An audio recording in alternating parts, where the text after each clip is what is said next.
Andrea Brillantes, bibida na sa Kapuso serye. Malaki raw ang naging offer ng GMA Network.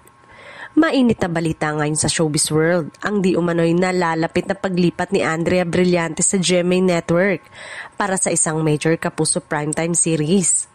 Ayon sa ilang insider sources, malaki raw ang naging offer sa aktres kaya't hindi nakapagtatakang pinag-iisipan niya ng mabuti ang proyekto.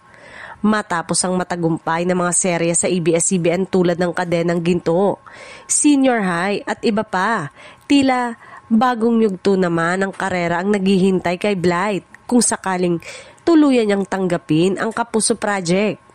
Ayon sa ulat, hindi lang acting role ang alok sa kanya kundi pati endorsement at hosting opportunity sa isa pang Kapuso program. Patunay daw ito na seryoso ang GMA sa pagkuha sa kanya bilang bagong it girl ng network.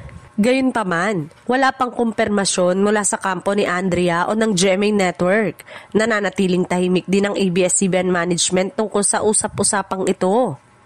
Kung totoo ang mga balita, malaking usapan ito dahil si Andrea ang isa sa mga pinakabatang leading ladies ng Kapamilya Network na tatawid ng karera sa kabilang istasyon.